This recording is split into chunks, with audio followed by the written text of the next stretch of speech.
오늘 설교 제목은 죽음을 기뻐하지 않는 사람아 이렇게 정했습니다.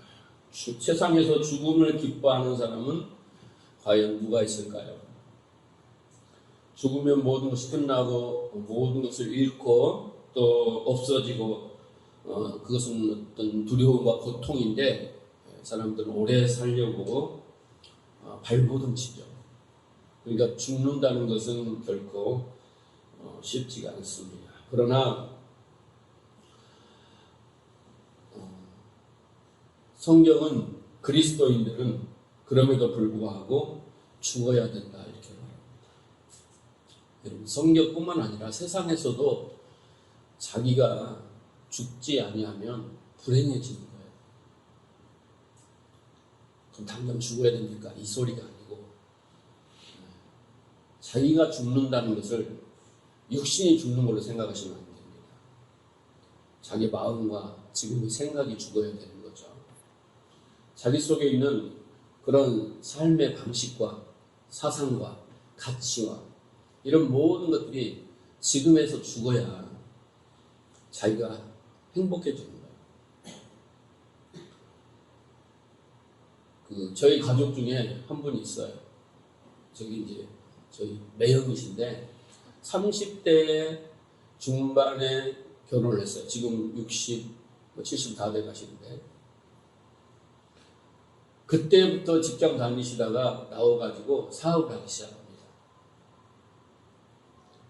근데 하는 사업이 지금 제가 알기로도 한 대여섯 가지가 돼요. 그런데 할 때마다 실패를 해요. 그리고 실패할 때마다 빚을 져요. 그래서 계속 빚에 빠져버립니다. 새로운 사업을 시작하면 빚갚게 바빠요. 그런 삶이 지금 거의 한 40년 동안, 35년, 45년 동안 반복해요. 네. 그러니까 자기가 성공을 하겠다고 시작한 사업이 평생토록 40몇 년 동안 성공을 못하고 실패만 거듭하고 있어요. 얼마나 입이 스트레스 받든지 이 치아가 다 빠져가지고 임플란트 하는 데만 3천만 원 들었다고 해요. 그러면 여러분 생각을 해보세요. 왜 실패를 했을까? 왜 성공을 못했을까? 그러면 우리는 생각합니다. 운이 없었다, 재수가 없었다, 그런 어려운 IMF가 왔다, 이런 상황들을 이야기를 하는 거죠. 그러니까 이번에는 될 것이다 라고 생각을 해요. 근데 저는 그렇게 생각합니다. 아무리 돈이 있고 좋은 사업 환경이 있고 아이템이 있어도 그 실패할 때 생각을 가졌던 그 자신의 사고가 죽지 않으면 또 실패를 할 수밖에 없다고 저는 생각해요. 그러니까 새로운 환경과 어떤 것들이 사업할 수 있는 여건이 생겼다 할지라도 내가 옛날의 생각과 마음을 가지고 또 새로운 환경 속에 들어가면 과거가 똑같아진다는 거죠. 그런데 내가 경영 방식이라든가 모든 것들을 고치고 새로 배우고 뭘 해가지고 새로운 사업 하면은 반드시 승산이 있어요. 그런데 계속 실패하고 그런다고 해서 게으른 것 아니에요. 열심히 해요. 예, 그런데 자기가 착각하는 거예요. 자기가 착하고 열심히 하고 남들보다는 더 게으름 피지 않고 속이지 않고 나는 최선을 다한다고 생각해요. 그런데 그 자기의 최선이 요만한 틀에 갇혀 있는 거죠. 요만한 틀에. 그런데 자기가 그 틀에 갇혀 있다는 걸 몰라요. 죽어야 된다는 건 그 틀이 깨져야 된다는 이야기예요. 쉽게 말하면. 그렇죠? 가서 경영에 대해서 배우고 자기가 도전하는 그 아이템에 대해 전문적 기술을 쌓고 몇 년 동안 준비를 해가지고 그렇잖아요? 식당에도 보면 TV 보면 대박난지 막 소개하잖아요. 그러면 그 사람 달인들이라고 하는 그 사람들의 이야기를 쭉 삶을 돌아보면 전국을 돌아다니며 식당에서 식자재와 그 맛을 보고 연구를 몇 년 동안 준비를 해갖고 그것을 토대로 자기 것을 만든 사람은 거의 다 대박이 나. 네. 근데 남의 거 뺏겨갖고 이렇게 하다 보면 그건 될 수가 없죠. 그러니까 환경이 중요한 것이 아니라 사람의 이 본질이 중요해요. 본질이. 성경도 그렇게 말하지 않습니까? 옛사람을 벗어버리고 새사람을 입어라. 본질이 바뀌어야지. 그러니까 내가 불행한 것은, 내가 행복하지 못한 것은, 내가 방금 말씀드린 대로 내가 안 바뀐 상태에서, 내가 죽지 않는 상태에서 뭐 일을 자꾸 벌리고 그렇게 살아가려고 고집하니까 불행해지는 거예요. 절대 좋아질 수가 없어요. 근데 우리는 하나님 앞에 나가서 기도할 때 어떻게 해요? 환경을 좋게 해달라고, 이 어려운 환경을 제거해달라고 이렇게 기도하잖아요. 하나님은 어떻게? 우리의 본질을 바꾸려고 하시고, 세상이나 성경적 원리는 똑같아요. 왜? 세상을 하나님이 만드셨기 때문에, 하나님 말씀에서 지혜에서 나온 게 다 세상의 원리 아닙니까? 자, 그래서 죽지 않으려고 세상은 발버둥 칩니다. 성경으로 돌아와서 인간이 선악과를 따먹었어요. 죽은 존재가 됐어요. 선악과를 따먹었다 할 때는 하나님과 관계가 단절되고, 그렇죠? 하나님부터 생명이 공급되지 않아요. 지혜가 공급되지 않고, 하나님 마음이 아니란 내가 하나님이 되어서 스스로 하나님 되어 살아가는 그런 상태를 성경은 너는 죽었다 이렇게 말하거든요. 그러니까 선악과를 따먹어서 이미 죽은 존재가 되었어요. 그 죽은 상태, 그 상태가 스스로 하나님 된 상태예요. 그리고 우리의 무의식에조차 욕망으로 가득 찬 상태예요. 네? 그런 자기 중심적이고 자기를 위해서 자기 영광을 위해서 살아가는 그 상태로 하나님이 어떻게 해요? 우리가 영원히 살면 어떻게 되겠어요? 네? 그 상태에서 선악과를 이미 먹어 죽었어. 그 상태에서 생명나무를 먹으면 어떻게 되겠어요? 네? 지금 이 스스로 하나님이 되어서 아주 욕망과 그 욕심으로 가득 차서 자기를 위해 살아가는 그 상태로 생명나무를 딱 먹게 되면 영원히 살게 돼요. 그럼 이 사람은 어떻게 해서 영원히 하나님처럼 살고 영원히 불행해질 수밖에 없는 거예요. 그러니까 하나님이 에덴을 딱 문을 막으시고 생명나무를 못 먹게 하는 거예요. 너 죄인이어서 못 먹게 하는 게 아니라, 그래서 어떻게 해요? 하나님께서는 더 이상 선악과를, 생명나무를 먹지 못하게 하고, 어떻게? 이제는 구원해가지고 이제 죽음의 문제를 해결하고, 어떻게 해요? 죽어야 되고, 그 스스로 하나님이 된 그 사고방식과 내 존재가 죽어야 되고, 그 다음부터 생명나무를 먹이기 시작하는 거예요. 그래서 영원히 살게 하시는 거예요. 할렐루야. 그래서 우리는 이 땅에서 죽어야 된다는 거예요. 우리가 이 역사 속에서 죽음이라는 것은 썩어져가는 구습을 쫓는 옛사람의 죽음을 말합니다. 옛사람의 죽음을 말해요. 곧 다시 말해서 우리가 날마다 자기를 부인하고 자기 십자가를 지는 거예요. 우리가 육신, 이 생명, 이 목숨, 호흡을 끊는 것이 아니라 옛 자아, 여러분이 예수 믿기 전에 살았던 그 자아가 지금도 여러분 안에서 활개치고 있잖아요. 그 자아가 죽어야 하는 거예요. 그러나 죽지 않으면 살 수가 없어요. 그런데 우리는 그 옛 자아의 자존심과 그 품위와 그 어떤 명예와 그런 모든 자존심을 지키려고 얼마나 노력한지는 몰라요.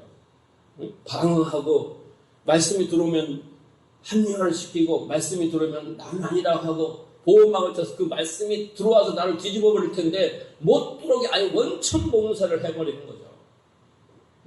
들으려고 하지도 않고. 그래서 누군가 그랬어요. 성도의 죽음은 아름다운 것이다.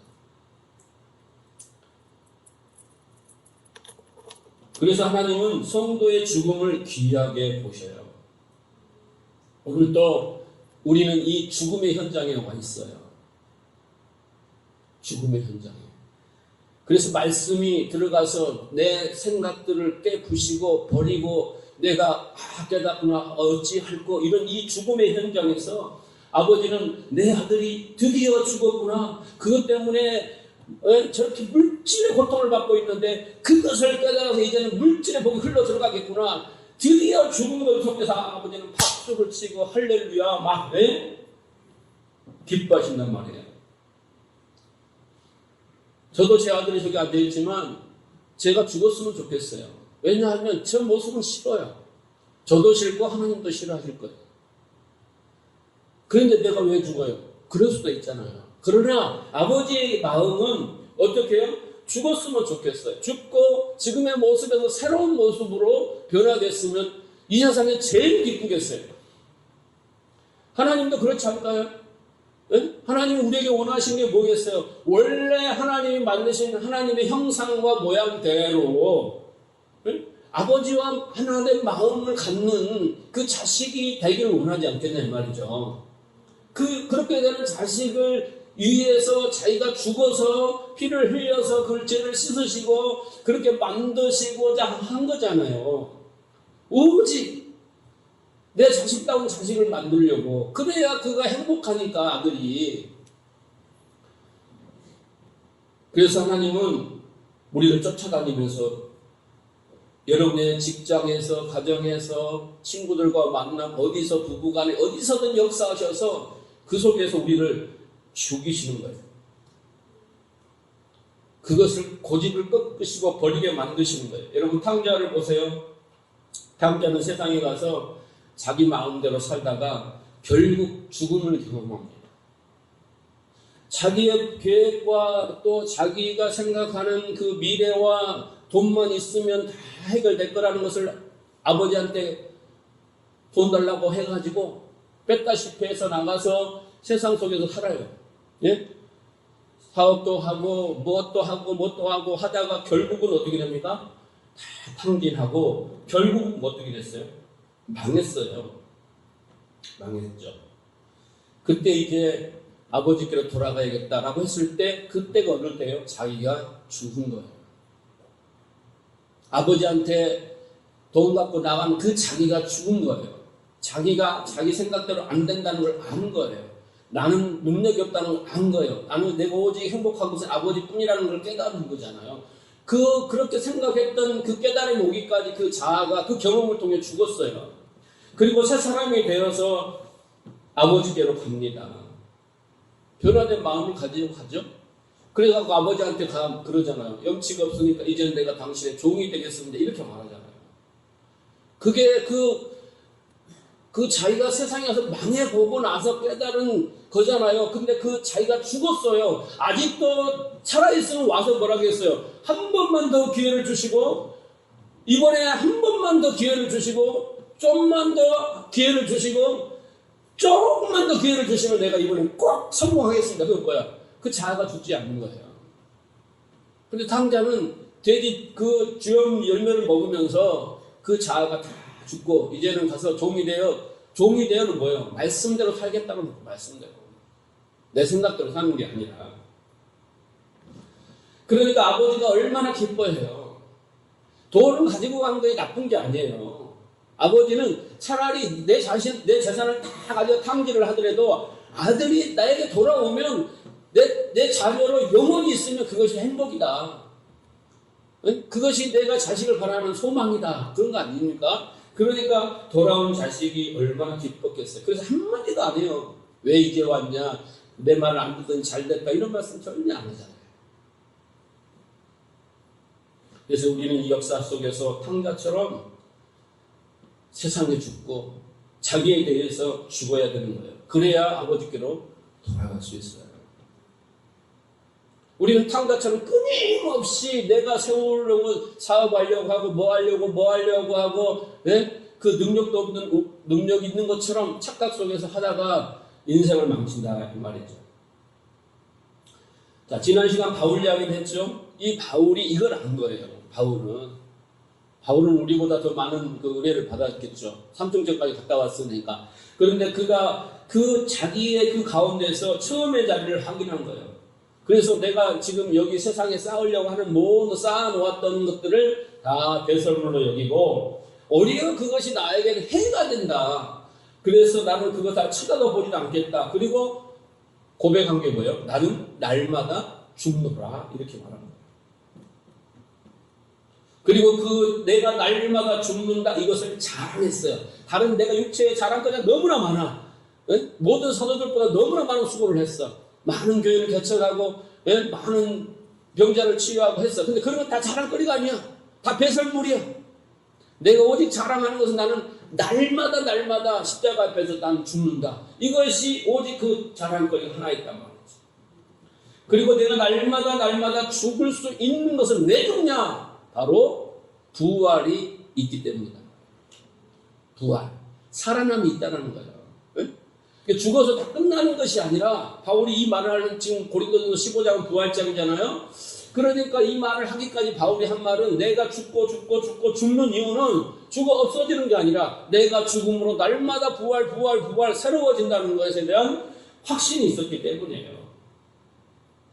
그래서 우리가 이 역사 속에서 날마다 죽는다. 그것은요, 내가 날마다 죽은 만큼 살아나고 있다. 여러분, 지금의 모습이 좋아요? 지금의 모습대로 살고 싶어요?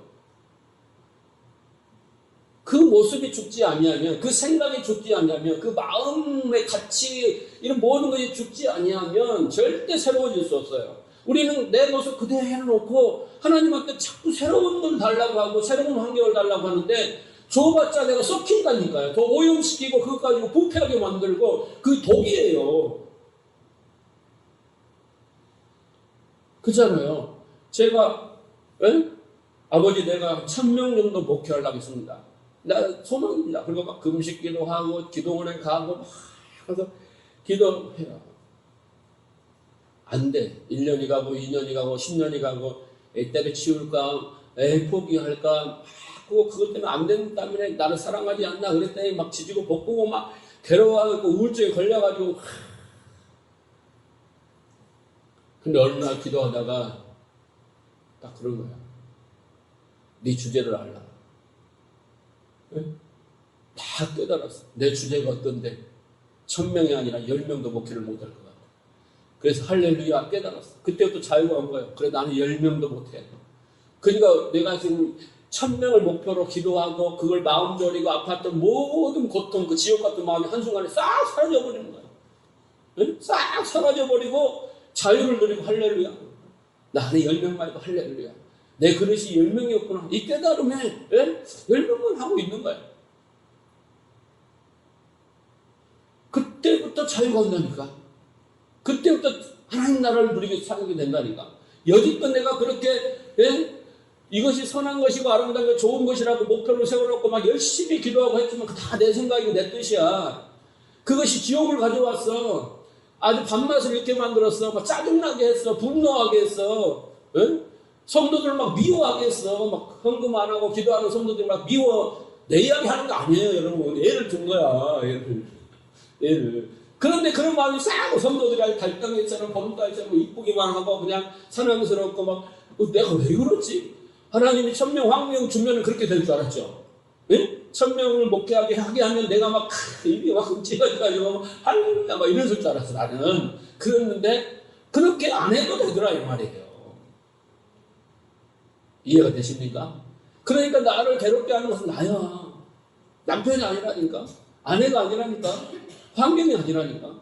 내가 생각만 바꾸면 내가 죽어지면 다 해결되는 문제예요. 자, 그래서 바울은 고린도서 15장 35절 이하에 보면 보십시다. 누가 묻기를 죽은 사람이 어떻게 다시 살며 어떤 몸으로 오느냐 하리니 어리석은 자여 너는 너의 뿌리는 씨가 죽지 않으면 살지 못하겠고 너의 뿌리는 것은 장래의 형체를 뿌리는 것이 아니요 다만 밀이나 다른 것 알갱이 뿐이로되 하나님이 그 뜻대로 저에게 형체를 주시되 각 종자에게 형체를 주시느니라. 육체가 다 같은 육체가 아니요 하나는 짐승의 육체요 하나는 새의 육체요 하나는 물고기의 육체라. 하늘에 속한 형체도 있고 땅에 속한 형체도 있나니 하늘에 속한 자의 영광이 따로 있고 땅에 속한 자의 영광도 따로 있으니. 그래서 자, 이 말씀이 어려운 말씀이 아니에요. 우리가 하늘에 살아갈 수 있는 그런 하늘을 살 부활이 따로 있고 또 이 역사 속에서 우리가 살아야 할 잠시 우리가 살아야 할 몸이 따로 있다라는 거예요. 새의 몸이 따로 있고 짐승의 몸이 따로 있고 물고기 몸이 따로 있듯이 우리의 몸도 따로 있다라는 거예요. 하늘에 살 몸이 있고 이 땅에 살아야 몸이 있어요. 그러면 이제 우리가 어떻게 이 역사 속에 주어진 이 몸은 뭐냐 이 말이에요. 몸은 여기 보면 뭐라 했어요? 밀처럼 심겨져 죽어야 된다는 거예요. 응? 밀처럼 심겨져 죽어야 된다는 거예요. 여러분 여기에 보면 하늘의 밀알이 떡어져 땅에 썩지 않냐면 이 말을 자꾸 어디다 갖다 붙이냐면 네가 희생하라라고 붙여요. 천만에 아니에요, 여러분. 그 착각이에요. 희생이 아니라니까요, 여러분. 내가 희생해서 여러 열매를 맺는다 이 말이 아니에요. 하나님 땅에 미랄이 떨어져 죽지 않냐면 썩지 않냐면 이러잖아요. 이건 뭐냐면 죽음이에요, 죽음. 희생이 아니라니까요. 죽어야 되는 거예요. 이 말은 예수님이 하신 말씀이잖아요. 하나님의 미랄이 땅에 썩지 않냐면 그 자기 자신을 말씀하신잖아요. 내가 죽어야 많은 열매를 맺는 거예요.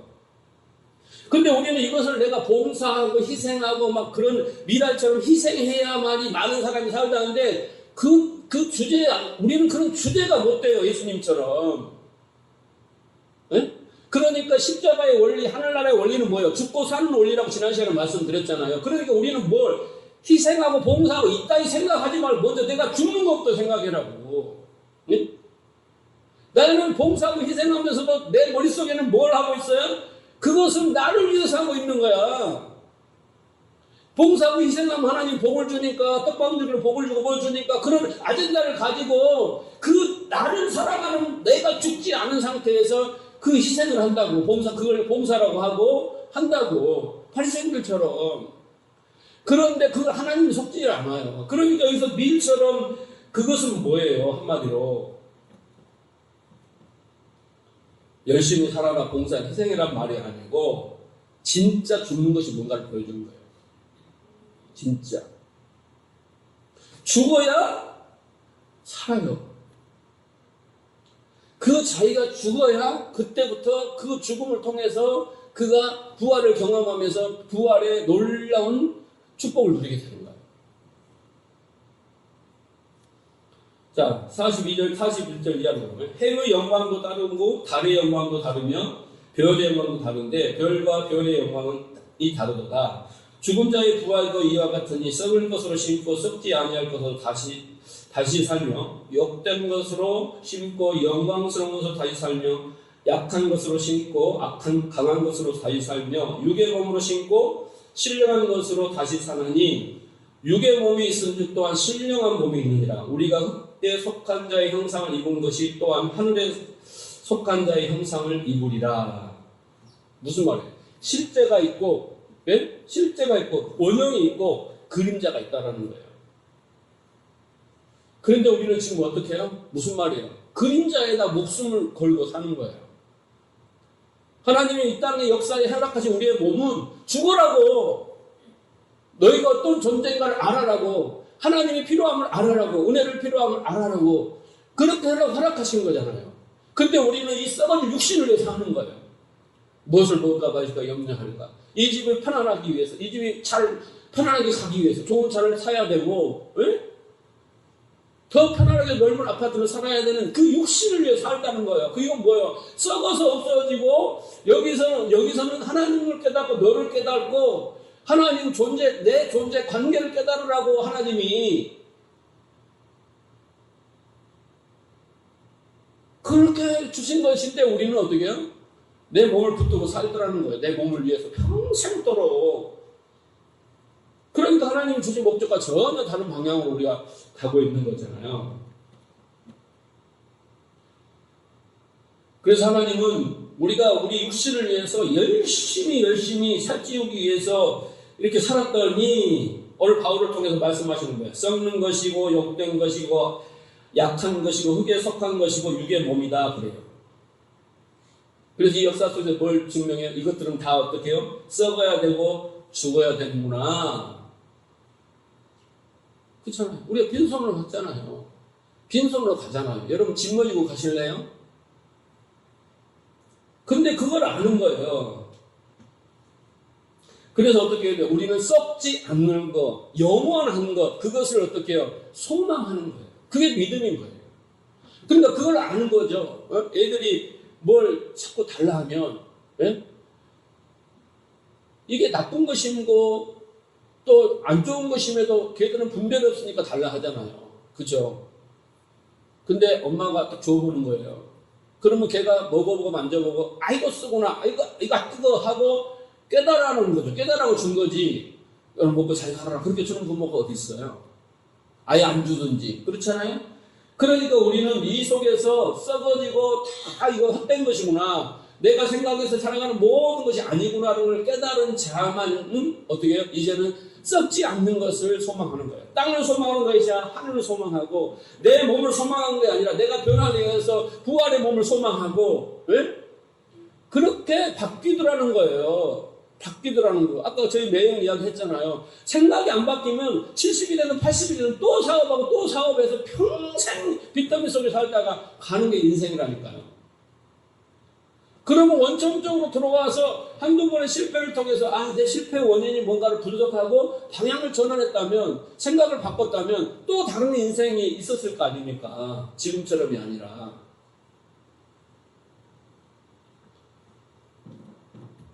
그래서 새로운 것을 소망하고 썩지 않는 것을 소망하는 자에게 하나님이 창조의 능력을 부어주셔요. 생명을 부어주기 시작한다고요. 그런 소망하는 자에게. 여러분, 부활이 뭐예요? 부활의 의미가 뭡니까? 죽은 자가 다시 사는 겁니까? 아닙니다. 네?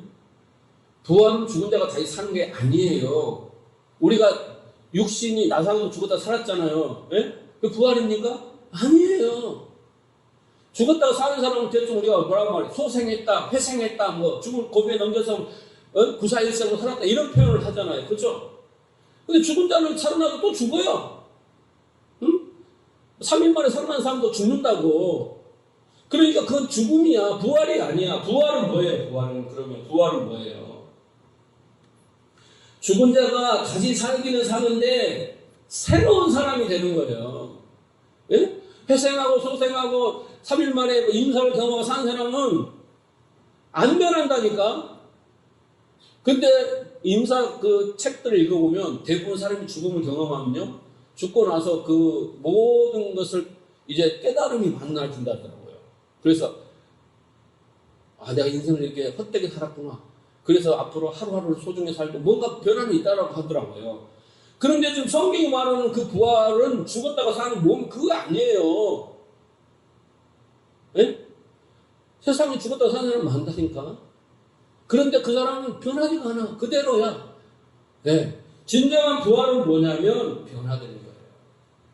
그러니까 부활을 우리가 두 가지로 하는 거예요. 새 사람이 되는 것, 그 다음에 영원히 사는 몸을 입는 것, 두 가지예요. 부활은. 이 땅에서는 뭐예요? 이 땅에서 우리가 죽고 사는 것은 부활이에요. 새 사람이 되는 거예요. 썩어지고는 구습을 쫓는 옛 사람이 죽고 새 사람을 입는 게 뭐예요? 부활이에요. 생명이 얻는 거예요. 죽은 사람이.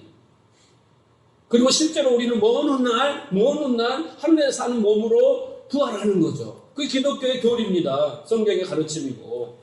그런데 우리는 그것만 생각한다니까. 부활의 몸을 입고 하늘에 가 살 것만 생각하고 이 땅에서는 그냥 썩어질 욕심을 위해서 계속 하는 거예요. 아니에요. 오늘도 여러분이 그 심령의 부활이 일어나야 돼요. 네?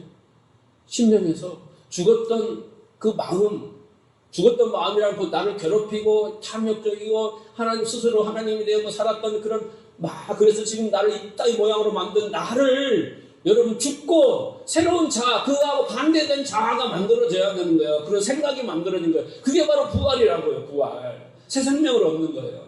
새 사람이 되는 거예요. 그것이 나를 행복하게 해준다는 거예요.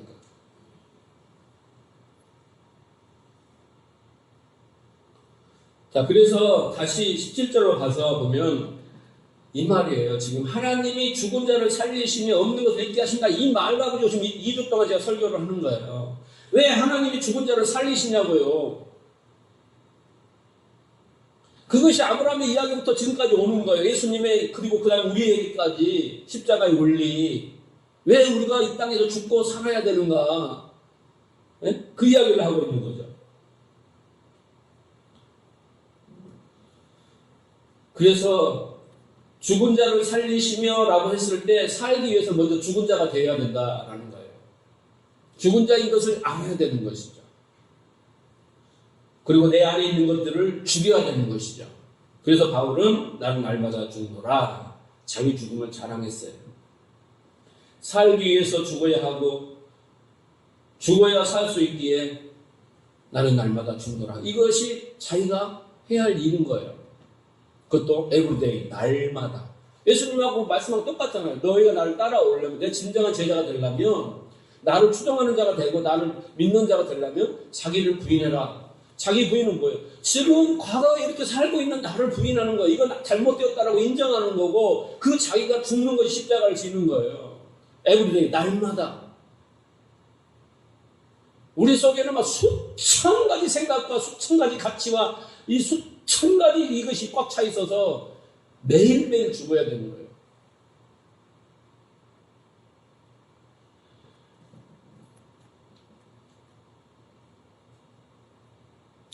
자, 그래서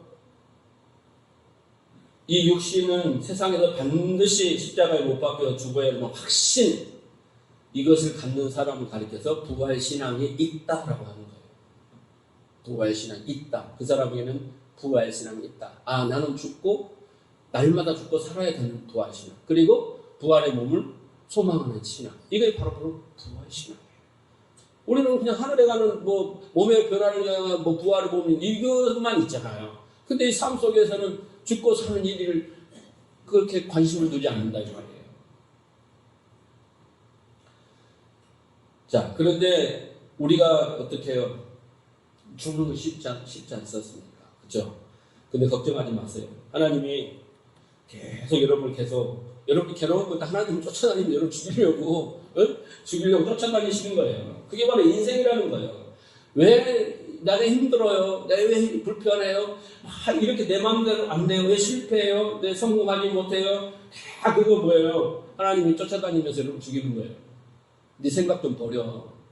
네 가치 좀 버려. 네 방식 좀 버려. 계속 그렇게 말씀하시는 거예요. 그래서 내가 하나님이 없습니다 라고 할 때 그 순간 부활이에요. 그때부터 자유가 오고 내가 움켜쥐었던 것들을 놓은 순간부터 행복해지기 시작하는 거예요. 고통이 사라지는 거예요. 이런 고백은요, 자기 죽음을 경험한 자만이 할 수 있는 거예요. 그래서 이제 아브라함 18절부터 아브라함이는 자기 죽음을 경험한 자예요. 그걸 지금 샘플로 내놓는 거예요. 자기 죽음을 경험한 자. 하나님이 죽으시고 살린 자가 누구냐? 바로 아브라함이라는 거예요. 자, 18절 보세요.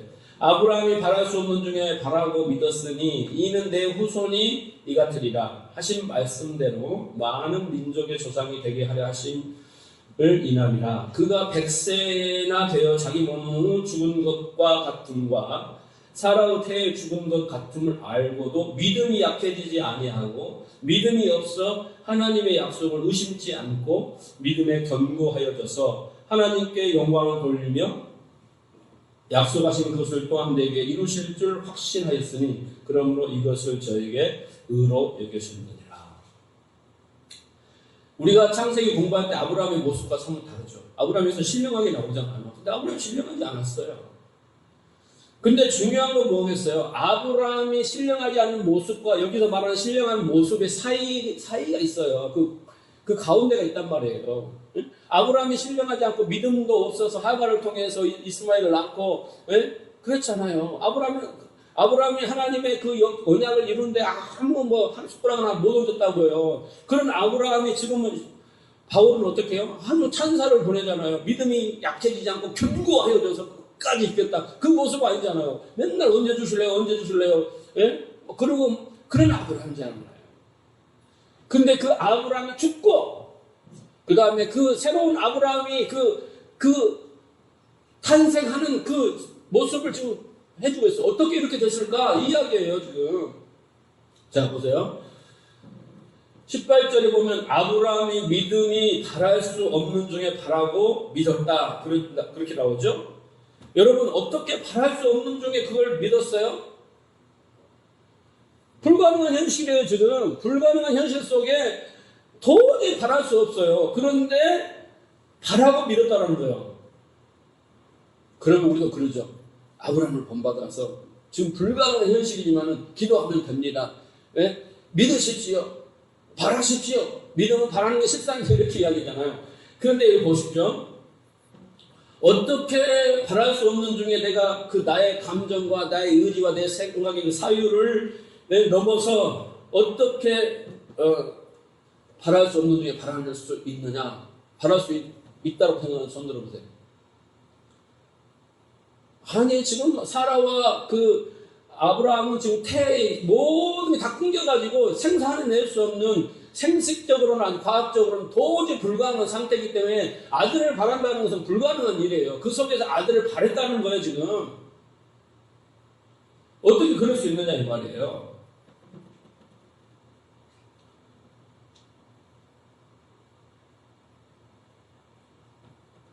자, 그럼 여기 보면 바랄 수 없는 중에 라는 단어를 이렇게 해석해 보면 헬라어의 파르 엘피샤라는 뜻인데 파르라는 것은 어게니스트 저편 반대편이란 뜻이에요. 엘피샤라는 이 단어는 확신 믿음이란 뜻이에요. 그러니까 아브라함은 지금 바랄 수 없는 중에 이 말은 뭐냐면 믿음의 반대편에 있었다는 거예요. 그러니까 믿음이 전혀 없었어. 그러니까 믿음이 전혀 없는 상태에서 바랐다는 거예요. 근데 그 하나님이 그걸 의로 여기셨다는 거예요. 그래서 아들을 줬다는 거예요. 그러니까 어떻게 그렇게 믿음의 저 반대편에 있었다는 그런 아브라함이 어떻게 바랄 수 있었냐 이 말이에요. 자, 19절 보세요. 20절에 그 답이 나와 있어요. 자, 그가 100세나 되어서 자기 몸이 죽은 것 같은 자 되었음을 알았다고 했죠. 자기가 생각해서 도저히 생식 능력이 없다는 걸 스스로 알았어요. 네, 본인이 알아요. 모두가 알아요. 사라도 알아요. 사라도 자기 자신의 몸의 상태를 알았어요. 분명히 알았죠. 인간 측에서 생산의 어떤 조건이 가능성이 완전히 없다는 걸 알았어요. 누가 봐도 옆에 사람이 봐도. 그런데 이 상태가 바로 뭐예요? 죽은 거예요. 이 땅에 죽은 거예요. 그렇죠? 이 상태가 바로 죽은 거예요. 모두가 포기했어요. 당사자 아브라함도 포기했고 또 사라도 포기했어요. 그래서 하나님이 사라에게 약속했을 때 사라가 비웃었죠. 코웃음을 쳤죠. 네? 그래서 하나님이 어떻게 해요? 그것을 기억하라고 이삭이라고 이름을 지는 거 아니에요. 그 정도로 죽은 상태였다라는 거죠. 자, 그렇게 아브라함이 죽은 자로 확인되자 아브라함이 이제 바랄 수가 없죠. 믿을 수가 없어. 그런데 그 와중에 아브라함이 또 사라가 자기 스스로가 자각했어요. 이제 우리 죽었어. 우리는 안 돼. 라고 했는데 그 와중에 뭐가 왔어요. 뭐가 왔어요. 아브라함에게. 그런데 그 뭐가 왔는데 그게 뭐냐면 그게 무슨 일을 했냐면 포기하지 않게 했다라는 거예요.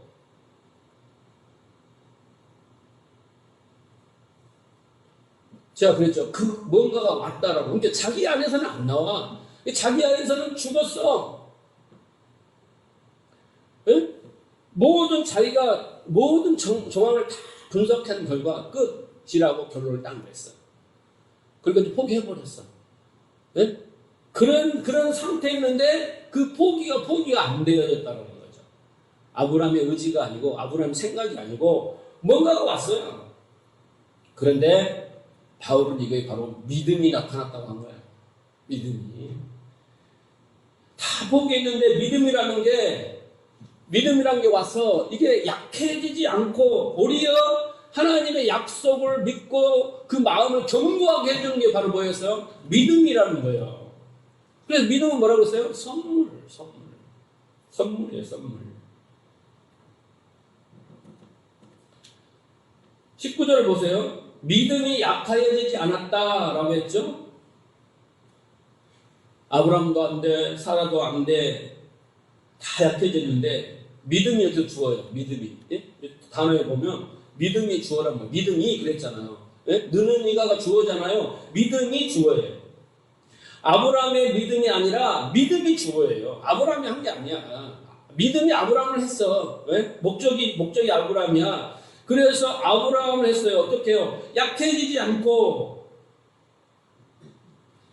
않은 힘과 어떤 의지로 사유를 생산해내는 것이 바로 뭐였냐면 믿음이었어요. 그러니까 그 믿음은 뭐냐면 하나님의 열심을 이야기하는 거예요. 하나님이 우리 안에 들어오셔서 열심을 내갖고 믿게 그 의지를 주셨다라는 거예요.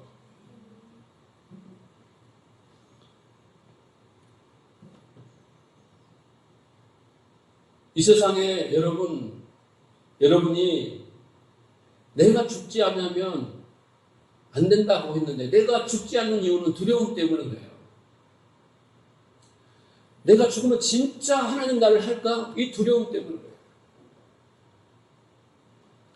내가 이 환경을 바꿔볼까? 두려워요. 왜? 그 보장이 없어. 응?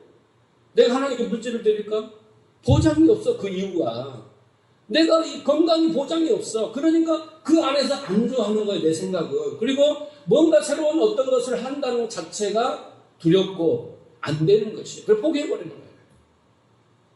포기해버리는 거예요. 그런데 여러분, 하나님이 언약을 주셨을 때 아멘으로 아브라함이 딱 받아들였어요. 그런데 그때 뭐가 왔어요? 믿음이 왔어요. 믿음이 왔다고요.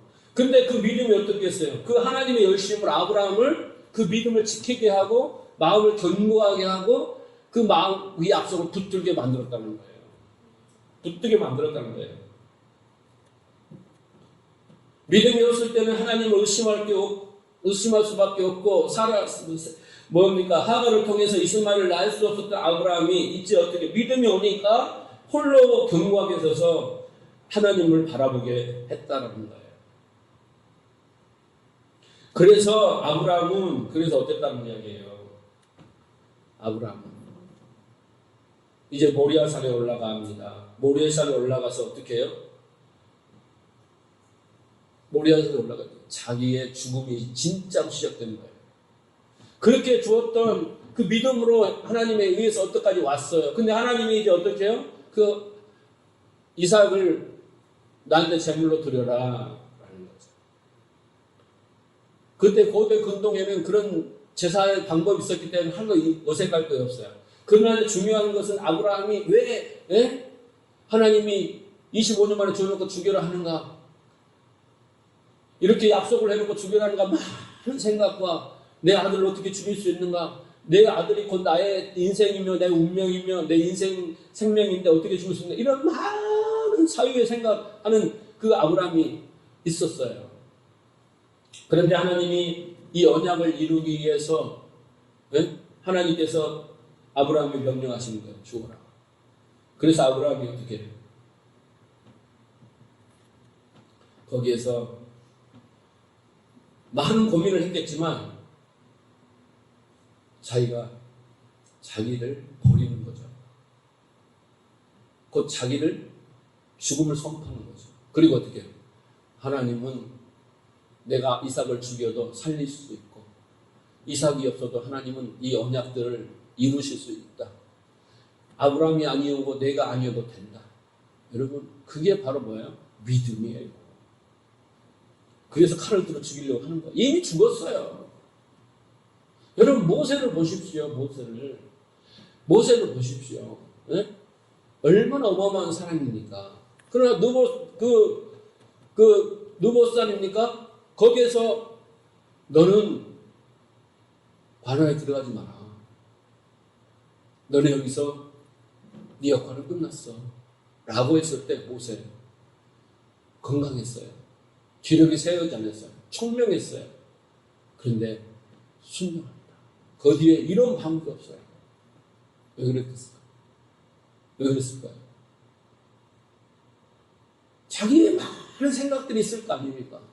그럼에도 불구하고 그동안 계속 광야에서 40년 동안 하나님을 알고 그 하나님 뜻이 무엇인가를 알았기에 100% 순종하는 거죠. 그럼 모세가 했나요? 아니에요. 그 하나님이 열심히 그 40년 광야 생활 동안 모세를 시내산에 만나부터 거기까지 그렇게 만드시는 거죠. 그렇게 만드시는 거죠.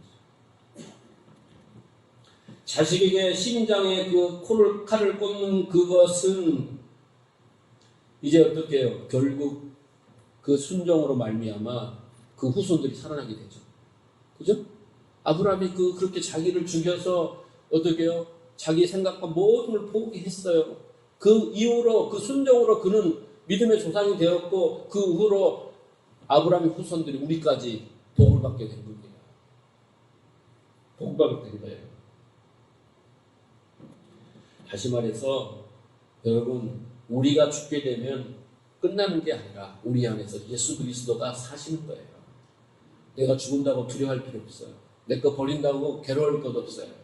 예수 그리스도 사시면 그가 인도하시면 진리 가운데로 우리를 정말 멋진고 행복한 길로 인도하십니다.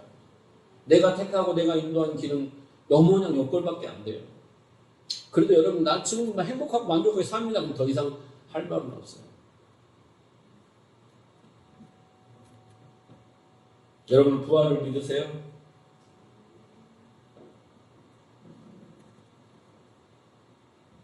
그러려면요, 이 역사 속에서 여러분 반드시 십자가를 져야 됩니다.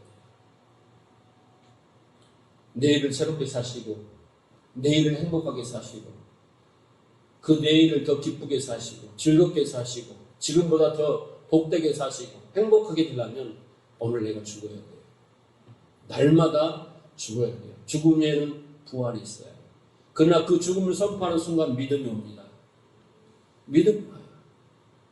네. 믿음이 와서 내게 입에서 견고하게 그 마음을 지키며 나를, 내 미래를 이끌어 가셔요.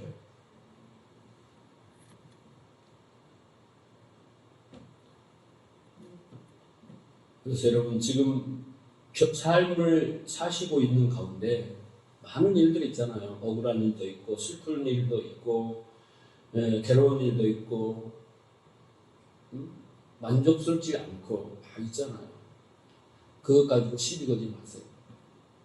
그건 다 하나님이 나를 죽이려고 하는 거예요. 저는 심한데요, 심하게 거부하고 반항하고 있는 것이에요. 그게 내가 그잖아요. 내가 반항하면 반항할수록 더 많은 일들이 일어나고 더 고통스러운 거예요. 모를 때는 그렇다 할지라도 하나님 말씀이 임하면 아, 그렇구나라고 그냥 탕자처럼 돌아오면 되는 거예요. 하나님은 사랑이기 때문에 언제든지 환영해요. 언제. 날마다 환영하셔요. 과거를 묻지 않으세요. 네? 그러니까 우리가 겪고 있는 지금 뭐 자존심 상하고 뭐 어쩌고 저쩌고 하는 우리의 마음들은 지금 그 나의 죽지 않으려는 몸부림 때문에 하나님 나를 죽이시고 쫓아다니면서 일을 보이시는 내 눈을 여시고 귀를 여시게 하는 방법이라는 걸 기억해야 돼요. 이 땅에서 우리의 목적은 뭐예요? 죽는 거예요. 만물보다 부패한 마음을 가진 나를 하는 거예요. 십자가가 아니면 씻을 수 없고 그 하나님이 아니면 생명을 얻을 수 없고 그래서 우리 하나님만을 바라보게 깨닫게 해주시는 거예요. 우리는 이거 안 하고 자꾸 내가 원하는 성을 쌓으려고 하고 내가 원하는 인생을 살려고 하고 야곱처럼 결국 야곱도 죽잖아요. 야곱강에서 그죠? 아브라함도 모리아산에 죽잖아요. 네, 모세도 죽어요. 인간은 지고를 막론하고 그래야 할 존재다라는 것이죠. 바울은 그래서 고린도 2장 2절에 보면 내가 너희 중에서 예수 그리스도와 그의 십자가에 못 박히신 것 외에는 아무것도 알지 않기로 작정하였노라. 그래서 우리의 삶의 원리이고 나는 십자가에 날마다 못 박고 죽노라 그랬습니다. 여러분의 죽음을 기뻐해야 돼요. 그래서 기꺼이 죽기를 소망해야 돼요. 그래서 이 땅에서 많이 죽음을 통하여 부활의 역사를 경험했을 때 여러분 하나님 나라를 누리고 행복한 삶을 살 것을 믿으시기 바랍니다. 그래서 부활 신앙을 가지고 가시면 축복을 받으시고 여러분을 죽기를 선언하는 그 순 자리에 믿음이 와서 역사를 합니다. 겁낼 거 하나도 없어요. 아들도 죽일 수 있는 믿음이 나옵니다. 네, 여러분 그렇게 하시고 그래서 승리하시는 여러분의 삶이 되시길 주님 축복합니다.